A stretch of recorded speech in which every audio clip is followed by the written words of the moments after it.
कृष्ण की वाणी।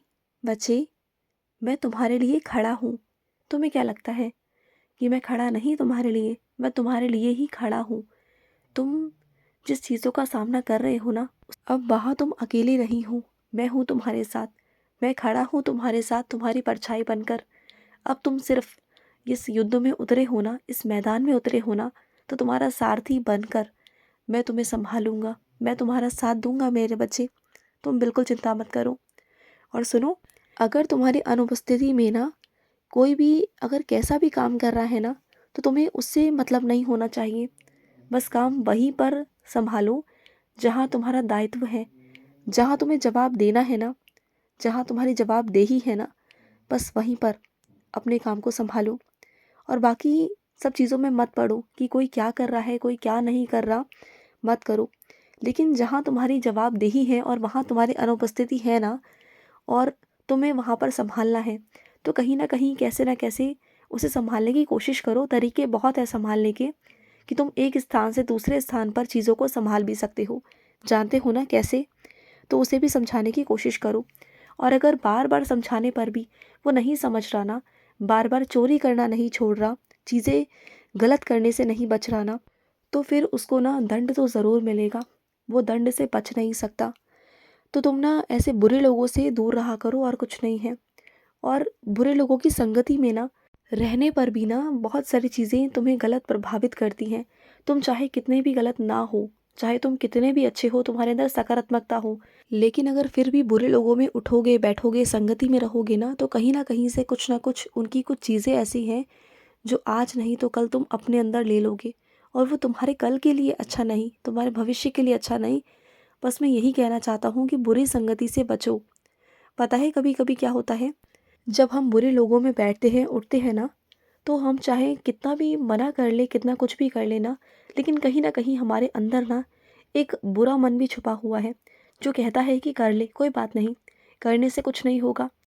तुम्हारा अंदर का जो शैतान है ना, वो बार बार ये बोलने की कोशिश करता है, लेकिन तुम्हारी पवित्र आत्मा तुम्हें याद दिलाती है कि नहीं, तुम कृष्ण के बच्चे हो, तुम उस ईश्वर के बच्चे हो कि तुम ऐसा मत करो। और फिर ना जो चीज़ तुम पर ज़्यादा हावी होती है ना, उस वक्त तुम वो कर देते हो। इसलिए मैं तुम्हें बुरी संगति से दूर रखना चाहता हूँ। मैं चाहता हूँ कि तुम बुरी संगति से दूर रहो, जिससे कि तुम जो बुरी चीज़ें हैं ना, वो तुम पर हावी ना हो जाए। तुम पर इतनी हावी ना हो कि तुम अच्छाई को छुपा करना बुराई करना शुरू कर दो, गलत करना शुरू कर दो। मैं ये कभी नहीं चाहता। देखो, मुझे बहुत खुशी होगी कि अगर तुम कभी किसी की लाठी का सहारा बनोगे ना, तो मुझे बहुत खुशी होगी मेरे बच्चे। और तुम्हारे घर परिवार में बहुत सारे कुछ ऐसे लोग हैं जो तुमसे जुड़े हुए हैं। मैं सबकी बात नहीं कर रहा, जो तुमसे जुड़े हुए हैं, जो तुमसे बहुत प्यार करते हैं, जिनसे तुम भी बहुत प्यार करते हो कहीं ना कहीं। लेकिन तुम ना बस थोड़े से उखड़े हुए हो उनसे, थोड़े से नाराज़ हो उनसे। लेकिन ऐसी बात नहीं ना, जब उन्हें तुम्हारी ज़रूरत है ना, जब उनकी लाठी तुम्हें बनना है ना, तो बनो ना। देखो, नाराज़गी भूल जाओ। अगर उनसे नाराज़ हो ना, तो माफ़ कर दो, भूल जाओ। अपने ही हैं तुम्हारे, वो तुम्हारे अपने ही हैं।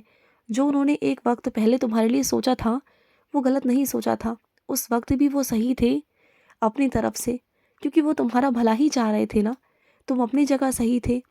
लेकिन क्या है ना मेरे बच्चे, वो है तो इंसान ना। गलती हो गई उनसे, माफ़ कर दो अब। कब तक उन्हें परेशान रखोगे, कब तक? और कहीं ना तुम भी परेशान रहते हो उन्हें लेकर। तो फिर माफ़ कर दो ना, और बात कर लो उनसे। समझो बात को। और सुनो, चीज़ों का अनुमान मत लगाया करो। जब तक उस तह तक ना पहुंच जाओ ना, उन चीज़ों तक ना पहुंच जाओ, तो अनुमान मत लगाया करो कि सच में क्या वैसा ही है, और उसे लेकर तुम मन गढ़ंत कहानियाँ बहुत सारी अपने अंदर बना लेते हो। तो ऐसा मत किया करो। किसी की बातें सुनकर ना, छोटी छोटी बातें सुनकर बहुत बड़ा फितूल बना लेना, ये कहाँ की समझदारी है?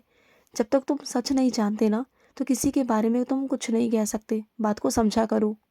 और जो तुम प्रयास कर रहे हो ना, वो प्रयास करते चलो। उन प्रयासों में ना कोई भी कमी मत आने देना, बिल्कुल मत आने देना। क्योंकि प्रयास जो तुम कर रहे हो, कोशिश जो तुम कर रहे हो ना, उसका निश्चित ही तुम्हें फल भी मिलेगा, तुम देख लेना। तुम ना ये सोचना बंद कर दो कि क्या चल रहा है, और अन्य लोगों की बातों को सुनकर ना अपने दिन को काटना बंद कर दो। तुम क्या करते हो? लोगों की बातों को सुनते हो और अपना दिन ऐसे ही काटते हो। तो ये सब बंद करो। अब से तुम पता है क्या करोगे? अब से तुम नकारात्मक लोगों से दूर रहोगे और अपनी शुरुआत खुद से करोगे। अब तुम ना नकारात्मक चीज़ें सोचोगे नहीं, तुम शुरुआत करोगे समाधान ढूँढने की। क्योंकि जहाँ तुम्हारी चीज़ें समाधान ढूँढने में नहीं जाती ना, तुम अपना खुद का नुकसान कर बैठते हो। तुम ना अपने आप को वक़्त दो, अपने आप को अच्छा-सा करना सीखो, अपने लिए अच्छा करना सीखो, समाधान ढूँढो, देखो चीज़ें कैसे होंगी, चीज़ें कैसे अपने आप होंगी, रास्ते कैसे अपने आप बनेंगे ना, तुम खुद सोच नहीं पाओगे, तुम देख लेना। हाँ, मानता हूँ कि कुछ लोग तुमसे बहुत ईर्ष्या करते हैं और तुम्हारे अंदर भी कहीं न कहीं वो ईर्ष्या उत्पन्न हो जाती है, चाहते ना चाहते। तो ईर्ष्या करो, लेकिन कुछ चीज़ों को देखकर, जैसे कि अपने ऊपर वालों से भी तुम ईर्ष्या करते हो, अपने नीचे वालों से भी तुम ईर्ष्या करते हो, तो ईर्ष्या करो लेकिन अच्छी चीज़ों में करो ना, अच्छे व्यक्तियों के साथ करो। क्यों तुम ऐसे इंसानों के साथ करते हो जो तुमसे कमज़ोर हैं? करनी है ईर्ष्या तो किसी अच्छे इंसान से करो ना, कि हाँ, उस इंसान के अंदर ये गुण हैं और मेरे अंदर ये गुण नहीं, और मुझे भी ये गुण लाने हैं। बुरी चीज़ों की तरफ क्यों ईर्ष्या कर रहे हो? अच्छी चीज़ों में ईर्ष्या करो ना, फिर मुझे भी लगे कि हाँ, कि तुम एक अच्छी चीज़ों में जा रहे हो, सही चीज़ों में जा रहे हो, तो वैसे ही करो ना। और सुनो, कई लोग ऐसे हैं जो अपने अतीत को लेकर ना अपना वर्तमान ख़राब कर रहे हैं, लेकिन तुम वैसा मत करना। ना तुम अपने अतीत को लेकर अपना वर्तमान ख़राब करना, और ना ही अपने वर्तमान से अपना भविष्य, क्योंकि तुम्हारा भविष्य तुम्हारे वर्तमान से ही जुड़ा हुआ है। इसे मत ख़राब करो, इसे बिल्कुल भी मत ख़राब करो किसी की भी बातों में आकर। अपनी पिछली ज़िंदगी को भूलने में ही तुम्हारी भलाई है। जितना उसे याद करोगे, जितना परेशान रहोगे, खुद भी परेशान रहोगे। और कुछ चीज़ों को लेकर ना ज़िद करना छोड़ दो। कुछ चीज़ों में अभी देरी नहीं हुई है, चाहो तो तुम बदल सकते हो, प्रयास कर सकते हो। और कुछ रिश्ते ऐसे हैं जो बिखरे हुए हैं, जहाँ बहुत सारी गलतफ़हमियाँ भी हैं, मुझे मालूम है। तुम उन्हें भी सुधार सकते हो। देखो, अभी ज़्यादा देर नहीं हुई है, तुम चाहो तो बहुत कुछ सुलझा भी सकते हो। हाँ, गलतियाँ तुम्हारे परिवार की भी कई थी, कई लोगों की भी थी, लेकिन अब उन बातों को सोच-सोच कर बोलने का, करने का क्या फ़ायदा? अब है समझाने का फ़ायदा, सुलझाने का फ़ायदा, गलतफ़हमियों को दूर करने का रास्ता। तो वो ढूँढो ना, उन चीज़ों को दूर करो। और यही वो सही मौका है कि तुम अपने परिवार की गलतफ़हमियों को दूर कर सको, चीज़ों को सुधार सको। जो रिश्ते बिखरे हुए हैं ना, उसे तुम सुधार सको, यही मौका है और ये मौका मैं तुम्हें दे रहा हूँ। बातों को समझो। और सुनो, किसी और की बुद्धि ना पलटने के लिए तुम मुझसे प्रार्थना कर रहे थे कि कृष्ण, उसकी बुद्धि पलट जाए। तो सुनो, तुम्हें मैं वैसा माध्यम बनाऊंगा कि तुम किसी और की बुद्धि को पलट सको। कुछ ऐसी चीज़ें तुम्हें बताऊंगा, ऐसी चीज़ें करवाऊंगा ना, कि शायद तुम्हारी वजह से ना किसी की ज़िंदगी में सुधार आ सके, किसी की ज़िंदगी में बदलाव आ सके। तुम जो उसे समझाना चाह रहे हो ना, तुम समझा पाओ, उसे तुम वो दिखा पाओ जो तुम उसे दिखाना चाह रहे हो।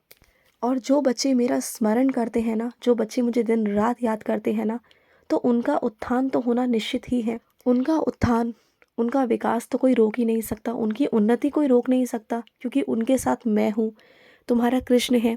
और तुम्हारा कोई बुरा चाह कर भी ना चाह नहीं पाएगा, कोई तुम्हारा बुरा करके भी ना कर नहीं पाएगा, क्योंकि मैं करने नहीं दूंगा, क्योंकि मैं खड़ा हूँ तुम्हारा रक्षा कवच बनकर। और सुनो, जहाँ से तुम्हारा धन का स्रोत है ना, उसे अपनी कमज़ोरी नहीं, वहाँ से अपनी ताकत बनाओ। और इतना करो ना कि तुम कभी कमज़ोर ना पड़ो। धन तुम्हें मिलेगा, बहुत मिलेगा, लेकिन उसे संभाल के रखना भी तुम्हें आना चाहिए।